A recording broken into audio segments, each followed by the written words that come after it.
Good afternoon, everyone. Welcome. We'll get started. My name is James Rondo. I'm the president and Eloise W. Martin director of the Art Institute of Chicago, and thrilled that we're together this afternoon for what promises to be an extraordinary program. Since 1990, Rirkrit Tiravanija's practice has been structured around acts of generosity and community building, often but not always through the lens of food. Communal preparation, communal serving, communal eating. The artist installation, Who's Afraid of Red, Yellow, and Green, was wisely acquired by the Hirshhorn Museum and Sculpture Garden in Washington, D.C. in 2017, and is presently on view here in Chicago, presented by Alphawood Exhibitions at Wrightwood 659. For making today's program possible, we are so very grateful to Jan Kalish and the entire team at Wrightwood 659 and Alphawood Exhibitions. We last partnered with Wrightwood in 2018 to welcome world-renowned architect Tadeo Ando to our museum, the architect who designed the Wrightwood 659 building 30 years after his first US commission here at the Art Institute, Gallery 109, simply and fondly known as the Ando Gallery. So I'm so pleased to be able to welcome our colleagues and friends at Wrightwood back to our spaces again here today, so thank you. Today we will hear from Rirkrit, interviewed by Betsy Johnson, assistant curator at the Hirshhorn Museum and Sculpture Garden. This is an important conversation to host at our museum, and it is something of a full circle moment for us, marking our city's history with the artist who earned his MFA at the School of the Art Institute of Chicago. Rirkrit has fondly and generously recalled spending hours in our galleries upon first arriving in Chicago, critically observing the contextual relationships between the museum, the art object, and its various publics. I think these were ideas that became foundational, obviously, to his pioneering social practice. So Rirkrit, Betsy, thanks to both of you for being here. We're honored. Before we begin the presentation, it is my great pleasure to welcome Chirag Badlani to the podium, Executive Director of Alphawood Foundation. So Chirag, welcome, and thank you all.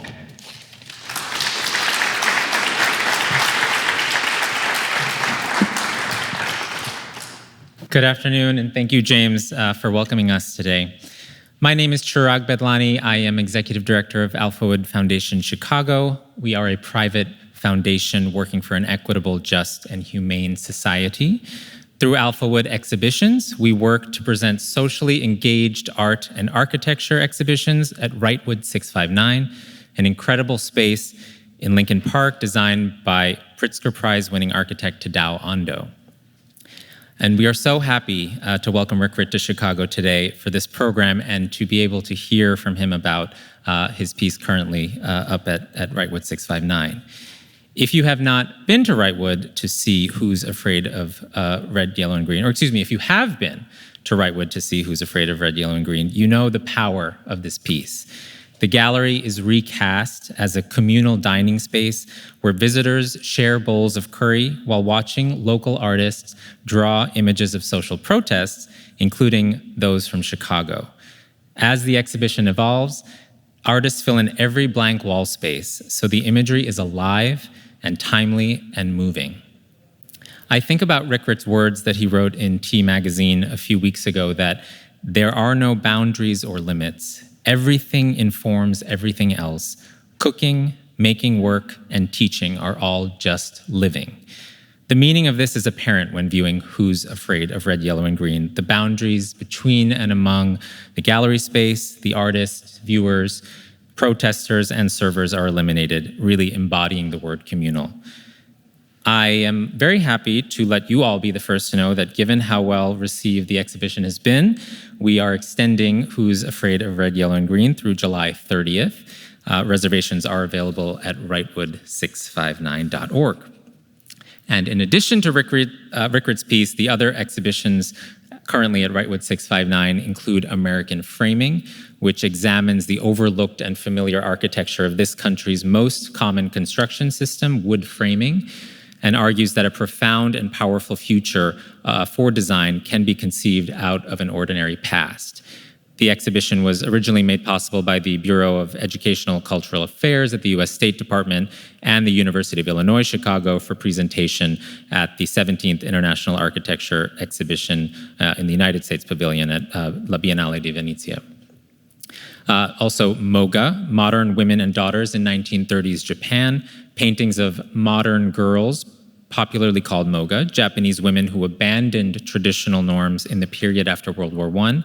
These paintings are drawn from a private collection of Naomi Pollock and David Snyder and are on public display for the first time. And finally, We Shall Defy, an important exhibition of images and texts that illuminate the life and work of renowned Bangladeshi photojournalist, teacher, writer, and activist Shahidul Alam. It is really an incredible set of exhibitions with accompanying programs, so please do join us and check out Wrightwood659.org. With that, I want to introduce Betsy Johnson, Assistant Curator at the Hirshhorn Museum and Sculpture Garden, who will lead us in a conversation with Rirkrit. It has been a real pleasure to work with Betsy and her team on this exhibition, and I want to thank her and the Hirshhorn for being such wonderful partners. Betsy, thank you.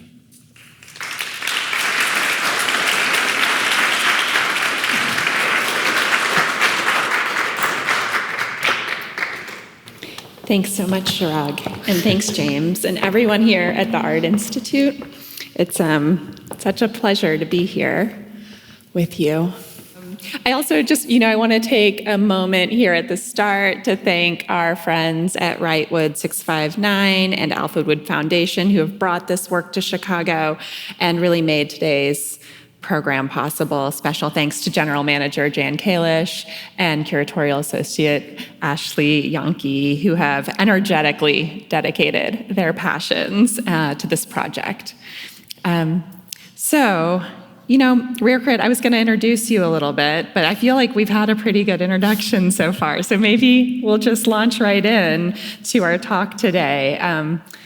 As James mentioned, this is a bit of a homecoming for you. You were a grad student here in Chicago, and we have this nice image on the screen behind us that shows you in a very early installation that you did in 1987. I think this one is this text in red and black? Or no, this is permanently removed for display, right? Yeah. So do you want to tell us a little bit about this? I think this is Chicago was a bit of a sort of formative time for you. You were here in the end of the 80s, and it's kind of where you first started, generating some of the ideas that are still running through your work. No, it's interesting to see these images now because they've been sitting in a slide box in Berlin for 30 years or something. But so it wasn't, I was graduating and I guess we had to do a kind of like a thesis exhibition, and it's like kind of now it's quite far away, but so I was, actually I was not doing very much when I was at the school, as I don't do it now either. But you started young. No, but I was in that back then. It's a department called Time Arts, and it was kind of very open and vague, and it's all about somehow addressing time and being in time and space. But I was kind of in a turning moment because I just came back from a residency up in Canada, and in the residency, the young artists are mentored by older artists, and one of the artists who came, to visit the program, we had a long talk and hung out, and then he said to me, "You should stop making art," and I was oh, what does that mean? Stop making art? It was really a moment to rethink things. And in a way, it was important, to be told that at a moment when you thought you were doing really well. So when I came to the Art Institute, I was kind of in that stop making art moment. So I would go to the museum, and I came and, spent time walking around. And of course, I started to realize that there was a big collection in the museum of like Thai artifacts. And I don't know if it's actually even good to call it artifacts. They're like objects, Buddhas and pottery. And then I kind of start to look as to why they would be here. And there was like a doctor or a dentist, I think, who was collecting these objects and gave it to the museum. And as I was like kind of looking through it, I kind of had this sudden thought that, wow,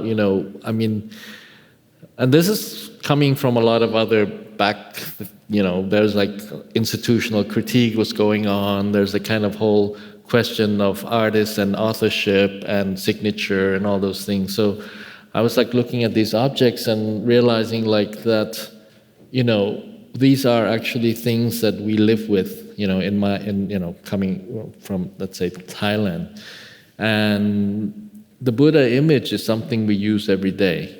In certain contexts now, of course, one look at them as a kind of aesthetic object with certain style, certain kind of material and craft.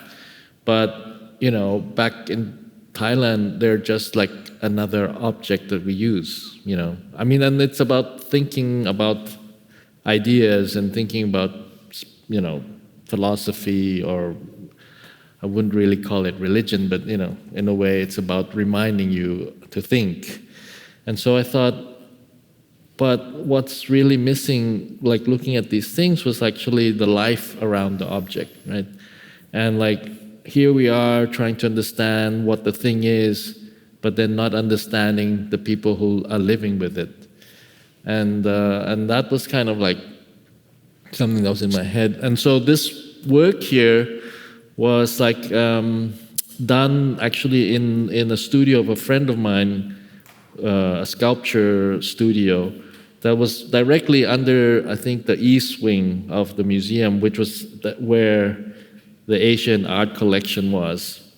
And so I took a catalog and made a kind of, internal calculation and made these panels. And the panels are proportional, like my idea, to like what the object is. Mm-hmm. And in each corner is actually a little notch you can see in the photograph, and it's actually a kind of description text of the object that was upstairs. And that's across the room, and there's just like some other objects that was also up in the Asian wing. And we have this one. So that's, and that was from the museum's catalog that I just Xeroxed and put it up on the wall. And then under all those panels, I don't know if there's a picture of that. I think we're under the next one. So under those panels was like basically a text that says, I think it's across the center of this one. Just says permanently removed for display. And so as if like the objects would be removed from this space and is displayed somewhere else, which is actually upstairs. And so that was kind of like my initial, trying to deal with like how things are displaced. Right. Or relationships are displaced in that way. Well, and it's thinking about function, but also loss. Yeah. Right. Cultural loss. Yeah. It's like and interestingly, so this is, and nobody's ever seen this until now, right? That installation was given a kind of a prize. So I had to do another show because I got this, honorable mention or something, and that was to be, at the end of the year, the school year, and it was in a space which is in the school. And the people who organized this exhibition gave me like a space as big as the room I had in the basement, like as if I was gonna recreate the whole installation. And I was like thinking, well, I really did that installation because it was underneath, the Asian wing. And so I needed to... very site-specific. Yeah, it's site-specific. And so I needed to like find a solution to not being able to really recontextualize it this way. Mm-hmm. And so I just made, in this very big room, I just had one spotlight on the wall, and then there was just this like very tiny, small text that was written, and it says, "We demand the return of our cultural artifacts from the Museum of the Art Institute of Chicago, otherwise we'll blow them up."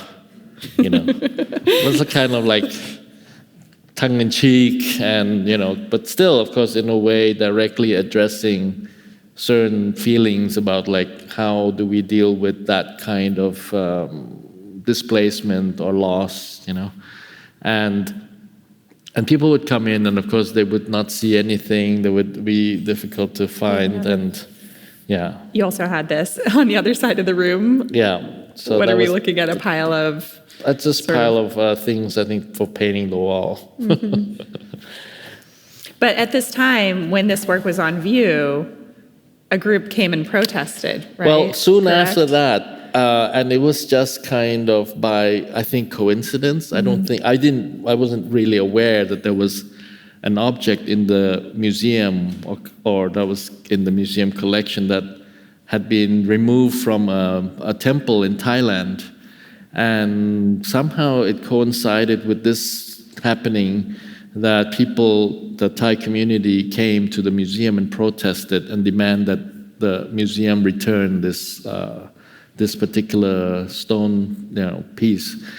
And so, somehow it was just coincidence. It was coincidence, but it seems to me like, and correct me if I'm wrong, but this seems like a bit of a watershed moment, I suppose, thinking about your later projects and some of the activist protest-based works that you're creating with others. Yeah, I guess, in a way, there was always a kind of questioning of the context and questioning of the kind of structure around like what art would be in that way. Yeah, and these early projects of, dealing with cultural retrieval and really recognizing that museums have a way of stripping the life out of a thing. I've been talking to another artist who has referred to themselves as a death doula, as an artist in a museum. Right. That's Jessie Darling. But I think this led you directly to your early work with food in a way. Right? So if we look at something perhaps like this work Untitled 1990, Pad Thai, that happened 3 years later at Paula Allen Gallery in New York, you're really attempting to bring life into the gallery space, and very specifically your personal life in a way, right? There's a merger that's happening here between your personal life and your practice in the gallery. Yeah. Well, there's a work like that is happened between these two things now. But so my first attempt at kind of reanimating was like, it just failed in the sense that it became another display. And when I did that, and I was like basically watching people and how they interacted with the work, I realized, well, you could kind of cook, but then you would have to actually feed the food. You'd have to actually have people eat the food. So explain the first attempt that failed. It was actually in a group exhibition, and I was given a particular space in the exhibition, and I had like a display. It was like on this kind of pedestal, like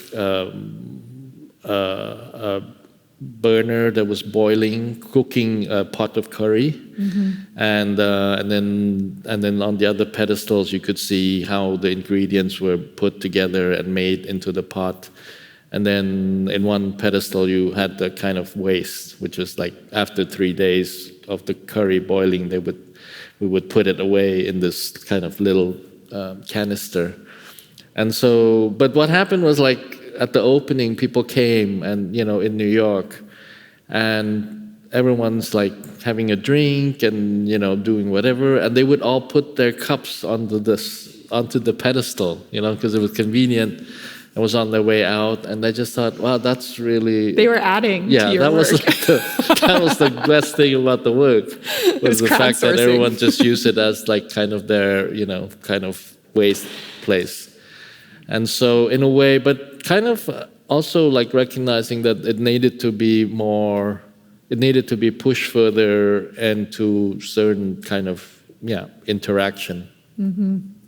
And so then I was interestingly, the person who asked me to do this exhibition at Paul Allen is Randy Alexander, who actually was from Chicago and used to work at the Randolph Street Gallery.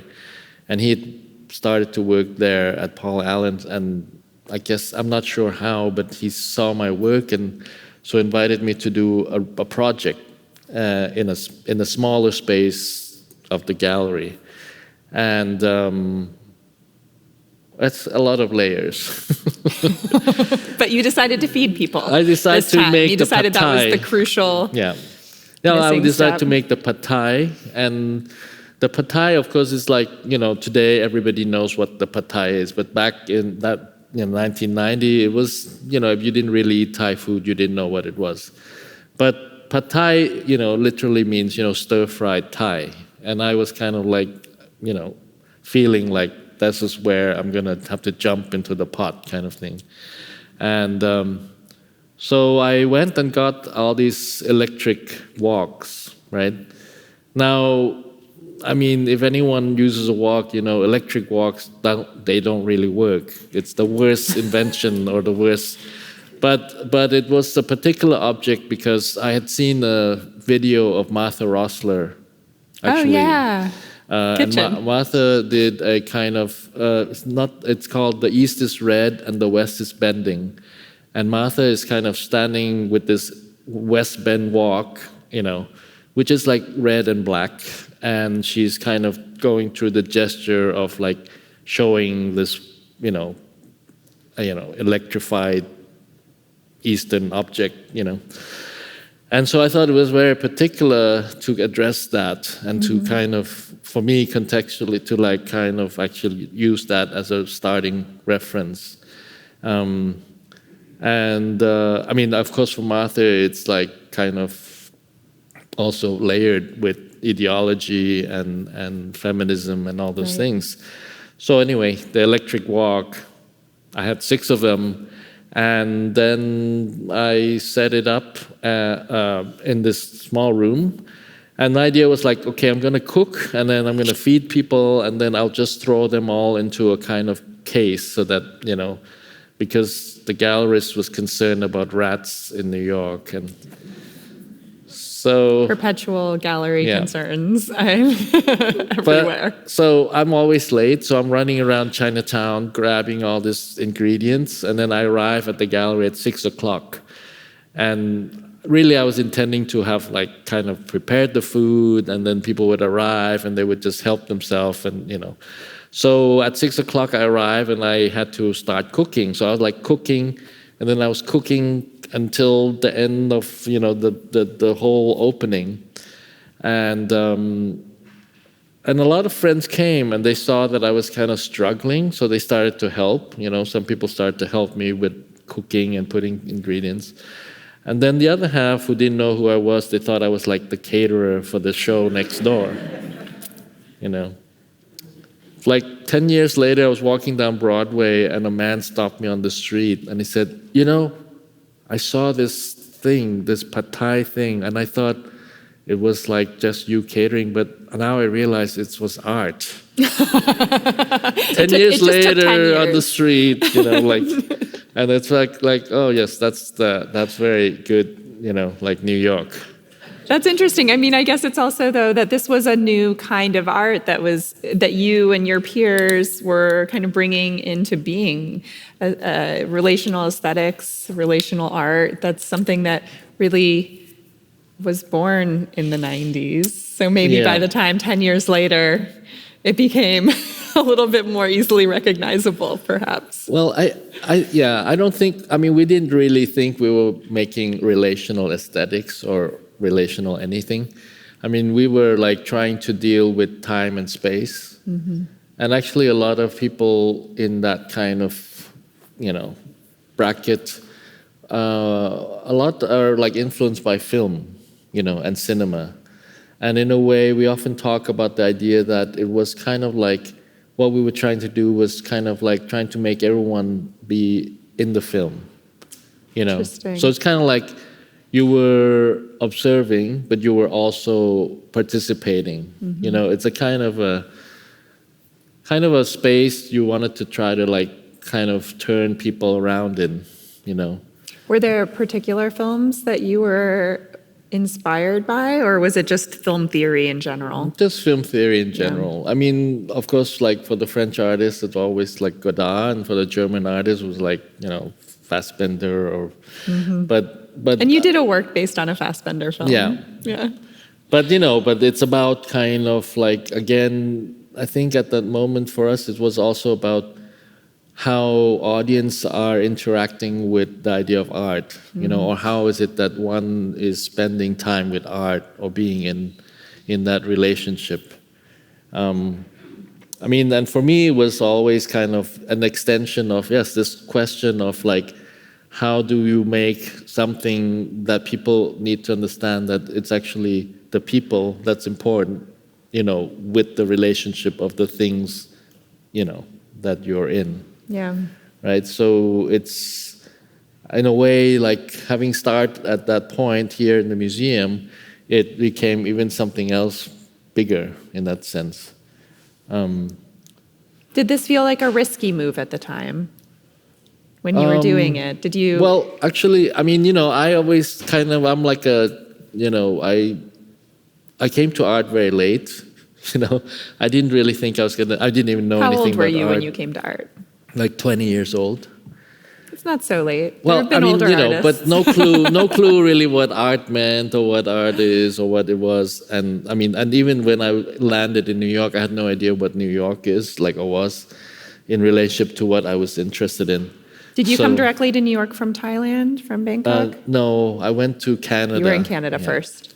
Yeah. And I initially wanted to be a photojournalist, so somehow through photography I found art, And but it wasn't like, so in a way I was like not really aware of how art, I mean, like the structures of art or the tradition of art in a way. So I was kind of like totally about, it's freeing. Totally breaking the rules.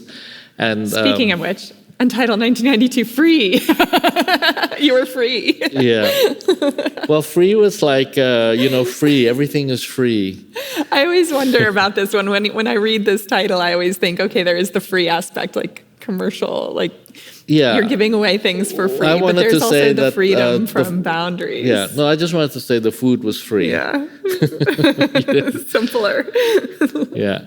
No, and so like Pad Thai was just for one evening, and then again, like one stands back from it and then realize, it's again collapsing into like being objects again, So how do you like avoid that? There's an inertia. And so then like the next opportunity I had, I made, in a sense, a kind of open-ended situation, right? So the food was there every day, and people could come all day and eat.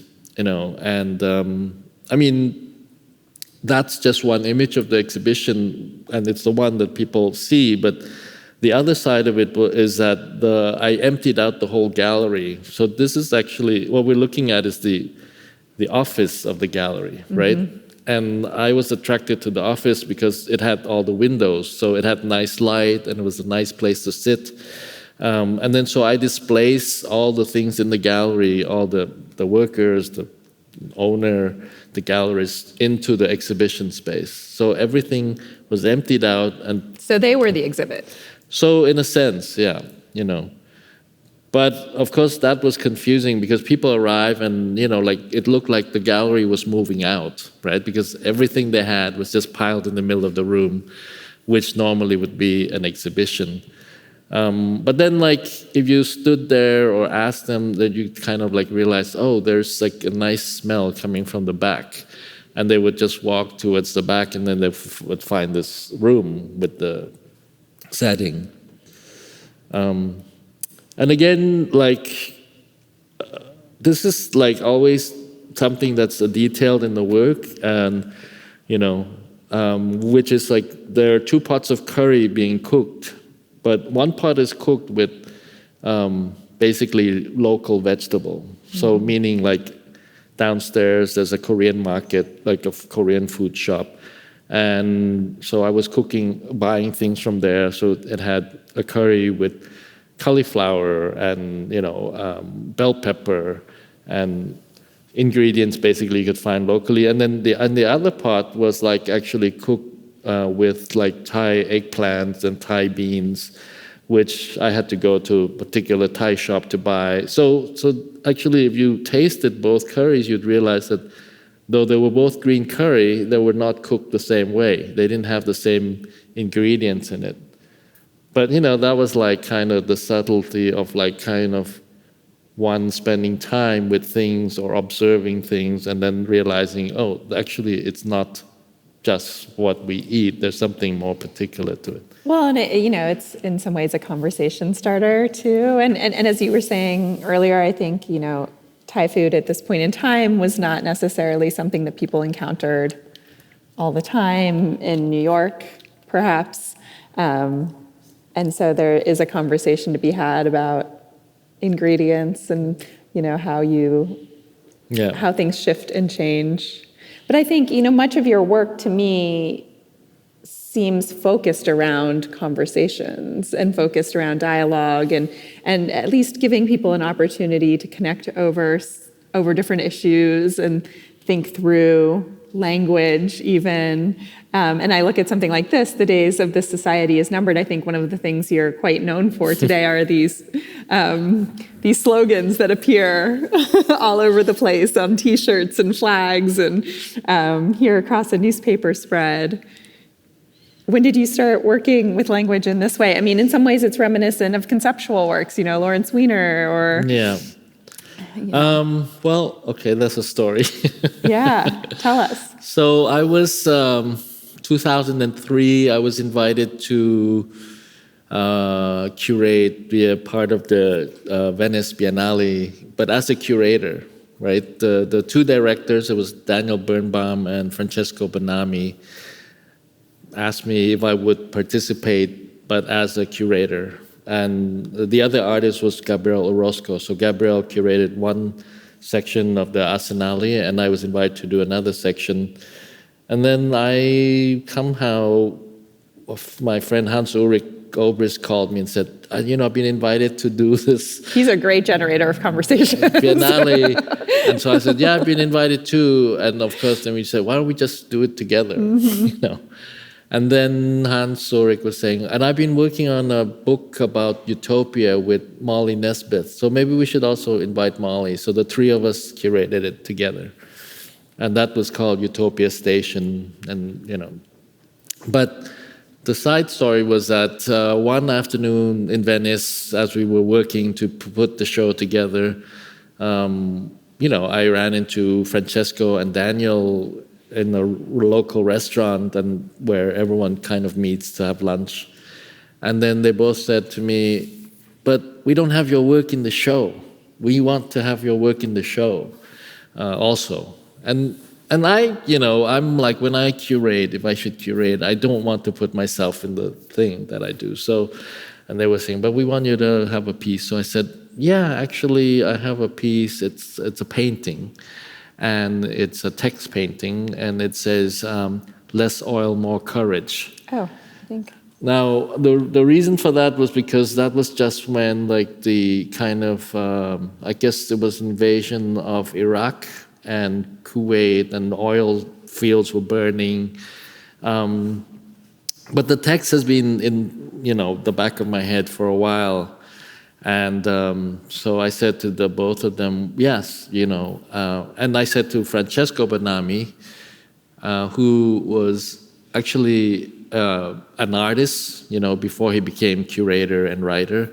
And I said, yeah, Francesco, maybe you could make this painting for me.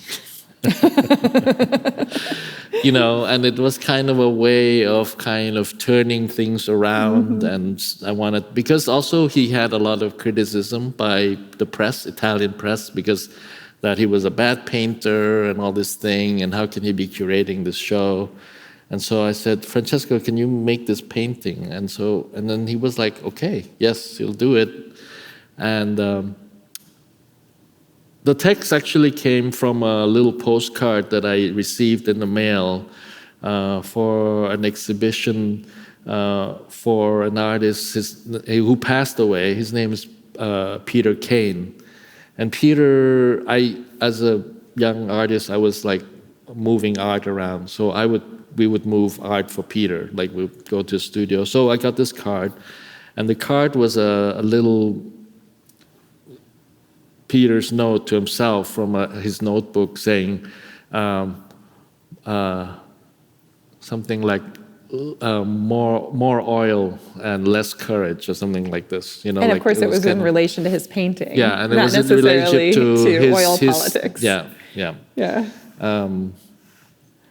And so it was a relationship. But then somehow, when I saw that, I thought about something else, and I was just, that's kind of like how these kinds of texts appear. So did the texts just come to you from different places like that, and you just seize them when you recognize them? Yeah. So fear eats the soul. And that's actually, of course, from a film.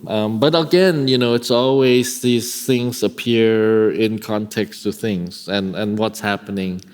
And actually, as we will go through to see the exhibition at Wrightwood, in a way, they work kind of similar. So I would read the newspaper, and I would like feel certain impulses and certain anxiety or certain, dread, and all these feelings kind of like somehow at some point manifest into like a text. Right. And so I would say like that activity is ongoing, right? So you're talking about, though, also. Yeah. So, and as part of kind of my kind of vacation time or time when I'm not doing anything, I'm reading the newspaper. Actually, I would be in Berlin, I would read the newspaper, and I would turn on the Tour de France. And the Tour de France was like beginning of July till the end of July, right? And also in Berlin, because they weren't, at that time, they were not like, how do you call it, broadcasting it on American television. So you could only see it in Europe in a way. So I would turn it on, and then I would read the newspaper every day while, the bicycle race is going through. And then at some point, I noticed that there were a lot of protests, manifestations that would show up in the newspaper. And so I started to collect the imagery. And part of that really was because I was kind of like interested in this idea that people would come together, right? People would gather together, they would come together for one reason or another to manifest and, for something or against something. And so I started to collect that. And then at some point, I was back in Thailand, and a lot of young artists were like struggling, and they were like, we need to have a job, we want to work, but we don't want to work in some, thing that's not art related. So I said to them, well, why don't you make drawings of these clippings that I collected, and, so you could have a kind of economy through doing this work. And actually, then the drawings were actually, at that time, was shown in LA. Yeah, so this is an installation view from that show in LA in 2006. Yeah, and then I said to the gallerist, Brian Butler, I said, okay, Brian, so you sell it, you pay the young artists who are making the drawings, and then the other part, you give it to the Land Foundation. So it was kind of a way of finding economy for things that I was involved with. And And so this came together really with your work with food for the first time probably in 2010 when you and that was created. Kind of, well, I mean, I think before that particular project, I did kind of drawings with young artists in Mexico City for an exhibition there. And there it was I just asked them to draw, the history of protests in Mexico. And that's because, of course, in Mexico there's the muralists and all that relationship, but then there's also like a kind of very strong strong workers' movement and all these things, which I was kind of interested in. And so that was like kind of the first time I had like drawings done on the wall. On the wall. And did you serve food in Mexico as well? No, that was just like, like So people were there drawing, and in a way was supposed to kind of invade into the spaces. How long was that event? I think that was like a couple of months long. Oh, a couple of months. So did the drawings, so one of the really interesting things about this current installation that's up at Wrightwood and, was at the Hirshhorn back in 2019 and began in Bangkok at 100 Tonson Gallery, is that over the duration, the walls get very dark. The drawings layer, and they might start really large and then start getting small. So scale changes as drawings are fit inside other drawings inside. And there's a density to it. Was that present in Mexico as well? Yeah. In a way. In a way. But it was and then I would say that this particular installation was very specific. And one thing, the fact is that when I went back to Thailand and started to be more active in Thailand, I really didn't do any exhibitions. I kind of avoid making exhibition. Is there a reason for that? I felt like that my work was already everywhere, or like that idea was already there, and it was like a negative, if I was to do it. Was it there in the galleries or just in the streets? Just I meant like in the street, in just life, in every day. In how people live. And so it was like, it didn't seem necessary, It didn't seem necessary to have to try to display it and make it into art, because I wasn't... That people don't need this sort of coercion it didn't make any sense. Experiences and communication. But then this moment in 2010, there was a big protest in Bangkok, and that was like kind of interestingly. There was like a long protest. It was not, So I called the galleries in Bangkok, and she had asked me to think about a project, and said, okay, I have a project and it's like this, and she agreed to it, and of course, again, I'm, kind of playing with words, playing with ideas, playing with the situation which was going on politically. Right. Yeah, so explain the play with words that's happening here. What came first? Did the concept come first and then you found the language for the title?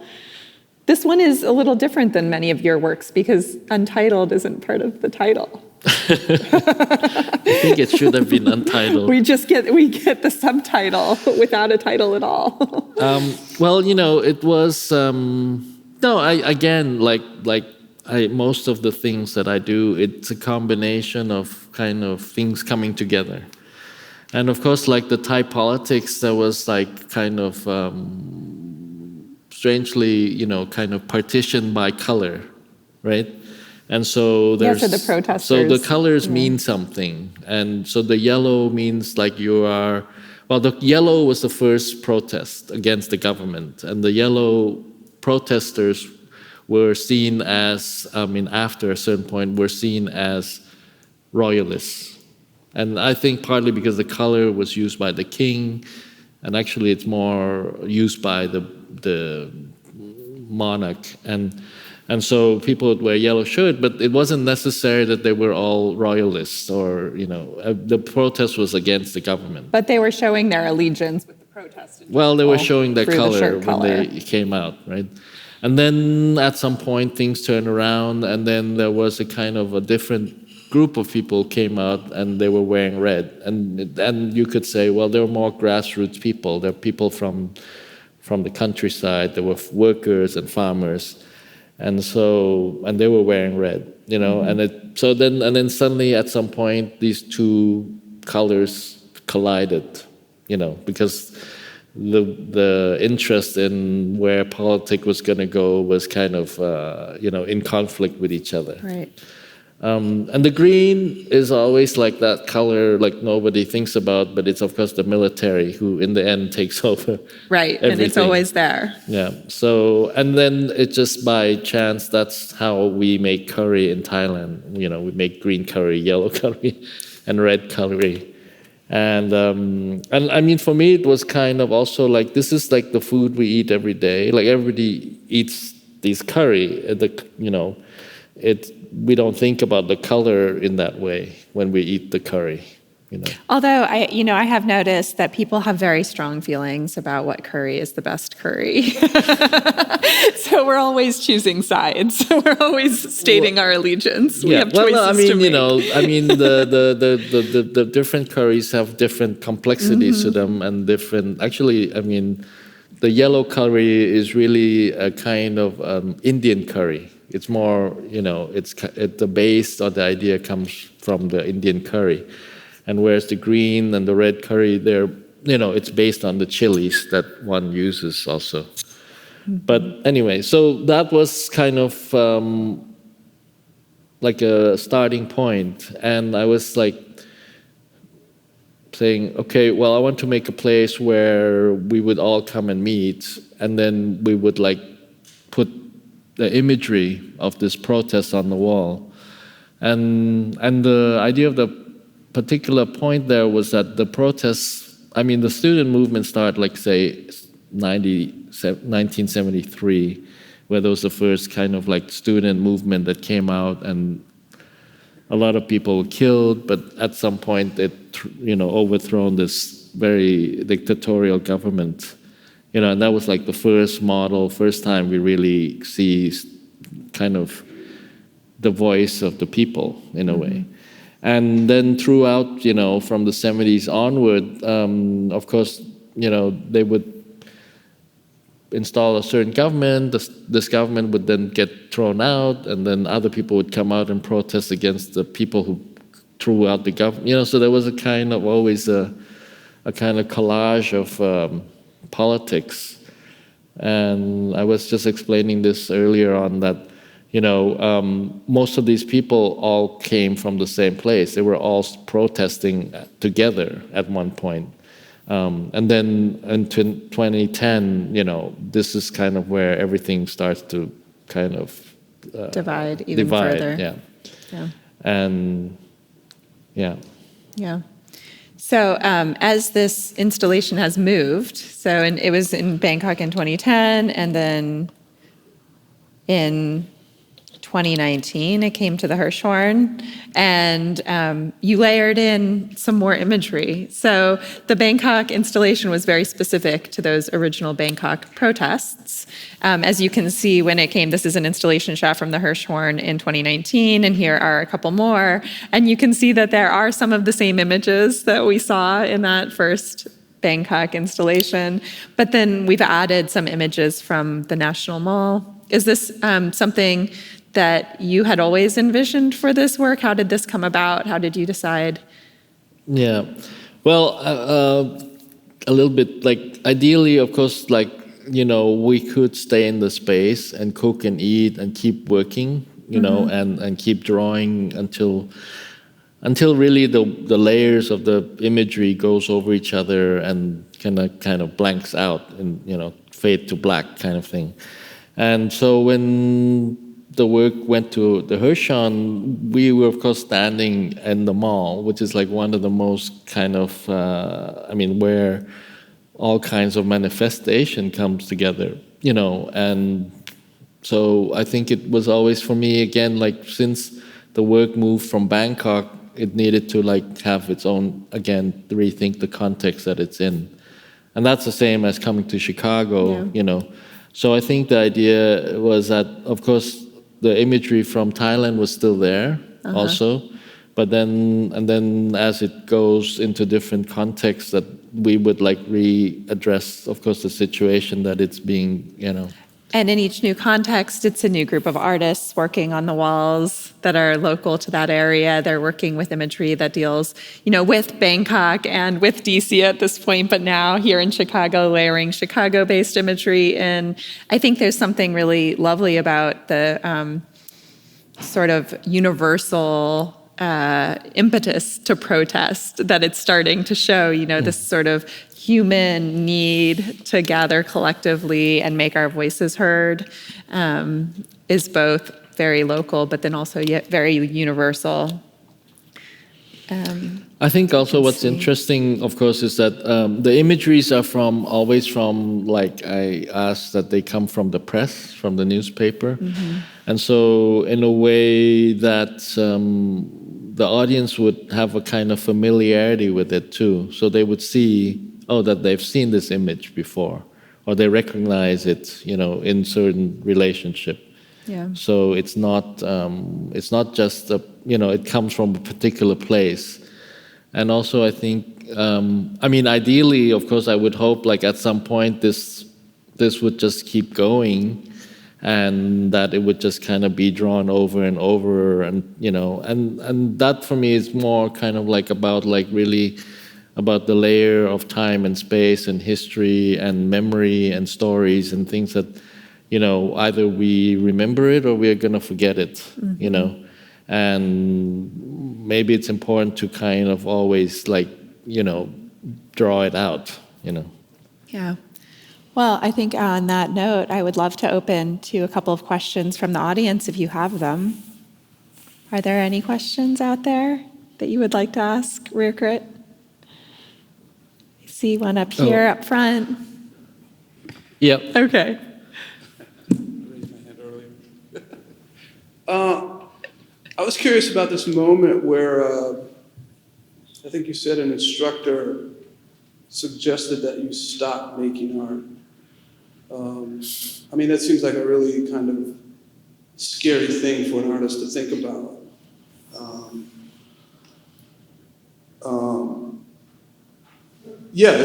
It seems like a really scary thing. I'm curious about how you process that.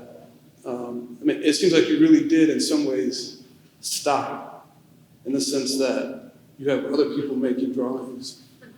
You're cooking instead of drawing. Can you talk about that some? Yeah, well, I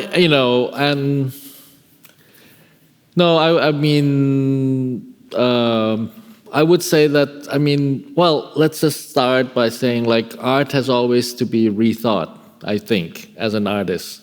So I'm always trying to rethink how art is and why art should be made and why is art relevant, at least to myself, right? I have to always ask myself, why am I doing this all the time or whenever? And in a way, so it's not about not making art, it's more about stopping to think about the way one thinks it should be, right? So maybe, and that's more about then one could think about the possibility that it could be, which is to say, it could be many things, and there is, as an artist, as this particular artist, I always think that, I think art has a great deal to be, in many ways, things that exist in life, right? And so, so then it's then how does one think about life, what is really the goal anyway? So I like to say, stop making art, but it's really stop thinking about making art in a certain way.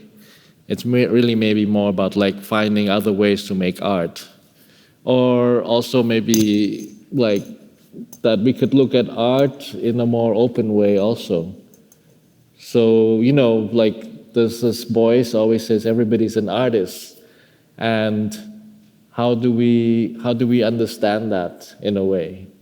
And for me, it's really about, yes, I think everybody's an artist, and for me, it's about understanding, how they live their life in that way. So, yeah, and I feel art can be in every place. It doesn't have to be in a particular place. And so in that way, maybe, saying that, oh, I'm stopping means that I'm stopping here, but I'm doing it somewhere else. There's also something really radical about the sort of reframing and the broadening of the frame of the creative act to kind of use that sort of thinking in all of the decision-making of your life and kind of expand that outward. I think we had a question over here. As I'm drawing on the walls in Wrightwood, and I'm drawing these images of burning flags and cop cars and everything like that, I think it's sort of counter to the places where this work is installed. And so I was just curious if you had a dream audience, a preferred audience. Is this are these the institutions that you want to show the work in? It's actually quite hard for me to hear you. So I think I can help a little. So she said that, drawing, she's one of the artists working on the installation at Wrightwood, and drawing these images of protests that are, very intense images on the walls of a museum institution, such as the ones that it's been displayed in. She's been wondering, it feels like there's a real dichotomy there, that there's a friction perhaps between the images and the place that it's being shown in. And she was wondering if there is an ideal place that you would like to be showing these work, a kind of place or a kind of audience that you're hoping will experience these works. Yeah, no, I think I'm interested in all possibility in that way. And then in those possibilities, there's always actually difficult conditions, right? As you saw, the original work, we cooked with an open flame in the space, and the food was being made. And then you can't do that in every place. You can't do that definitely in the US in most contexts, So in that way, it's already changed, But then I would say that change is also reflection of the context that it goes into. So, and I hope that it's a kind of that we understand that, it's not like that because the situation is we need to do it this way in this particular situation.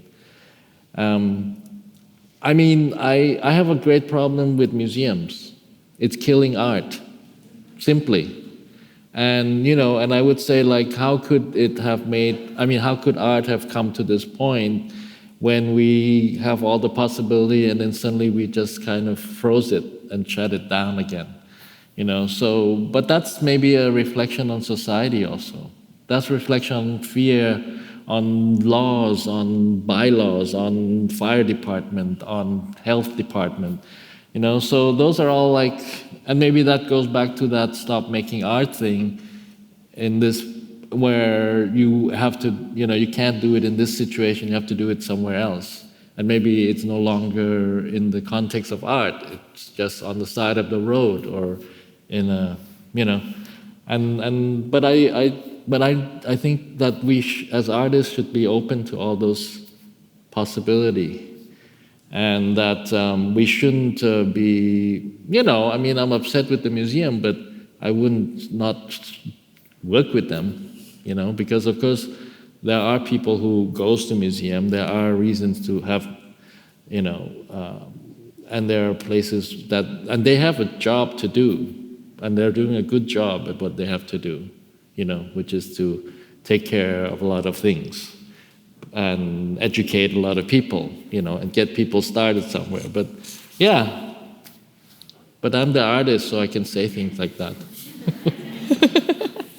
It looks like we have another question up here. Thank you for your question. Hello. So your work is so immersive and so immersive and interactive, and I was wondering if you had a favorite moment or memory of an impact or reaction someone had to one of your installations. No. I mean, no, because for me, it's always like that. All moments are like really important to me. So everything, and not all the time that I'm actually even there, or that I'm even witness to it, or that I see it. But it's important that the man stops me in the middle of Broadway 10 years later and said, "Oh, I finally realized that thing that I thought was catering was actually some kind of art." So it's an open-ended thing, and I don't have like a kind of expectation, in a sense. I don't value things that way. I think if everyone is there, everyone is doing something and getting something out of it, I feel like. But I'm also watching and I'm trying to learn. It's a constant. It's actually always I'm trying to learn from the things that I'm doing, and the mistakes I make. And as I was trying to say, like it was one mistake after another that kind of shifts things to maybe here. It looks like maybe we have time for one more question over here.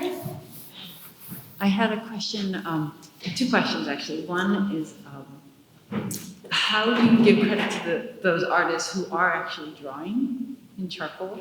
The artists who are actually what? Drawing on the walls. How do they come to do that? Right. Yeah. Do you, they're part of the work, right?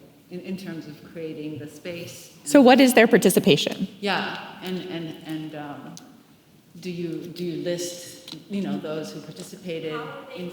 Oh, how are they How are they credited? credited? Yeah, sorry.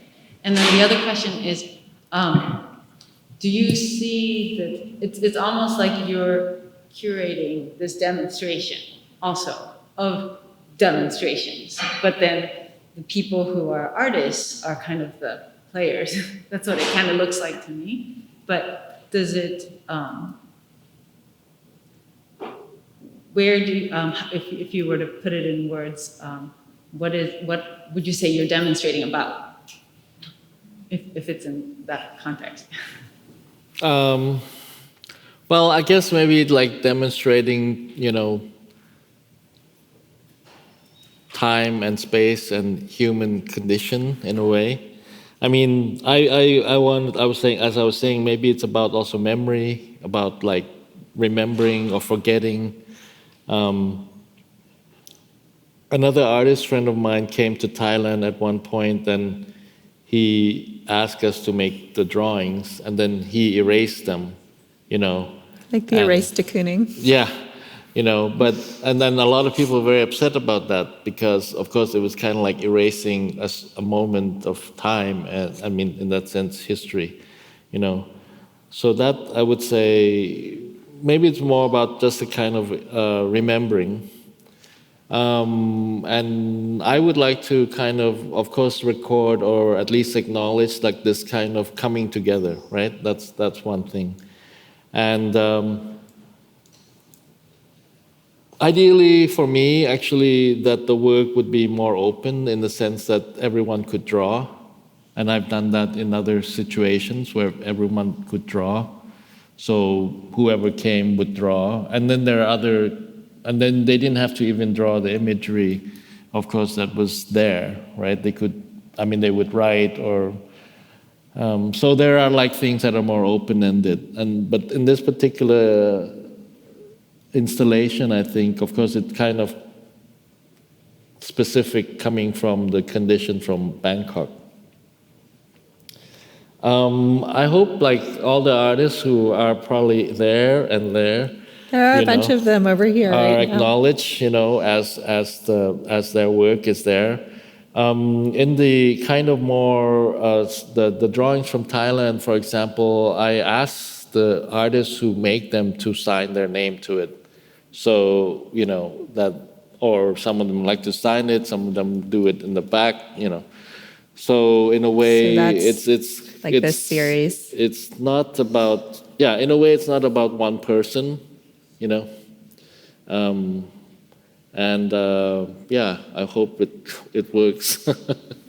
One of the things I find really interesting about the work is that once the sort of momentum is going, the overall composition is really dictated by the individual artists as they come in, and it sort of unfolds as it goes. So there's nothing pre-planned there. There is a bit of a plan, I think, to start everyone off. One of the artists was saying the other day that they're like baby birds learning to fly. And then, once they leave the nest, they start doing it themselves. But so there is something very collective about the way the work develops in the gallery. And you kind of end up having, but maybe we should ask them to speak up if there's anything they want to add about their experience.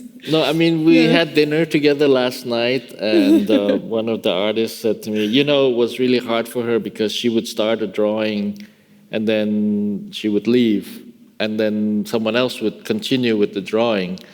And she would feel very possessive in a way of like what she started, or she feels like she has a, and I think that's like a real feeling. That's true. We do things and we feel that we're responsible or we have a relationship to it. And so it was kind of difficult for her to like having to, deal with the layers of other things coming on top or someone else drawing it. But on the other hand, I was thinking about that a lot, and I think like it's important that we can like let certain things go, and that we can certainly accept the marks of the other or the presence of the other, and maybe it's quite important to like be able to like let things lay on top of each other and accept that situation. And coexist in that way, so, and not to be, I would like to say not to be like possessive, but so, but that's an interesting condition that one feels, and so, but, thank you. Well, thank you, Rirkrit, for being here and for being such a pleasure to work with. And a big thank you to all of the artists who are currently working on the installation. You're all doing fabulous work. They should get up. It's such a joy to watch your work evolve. And thanks to all of you for joining us today.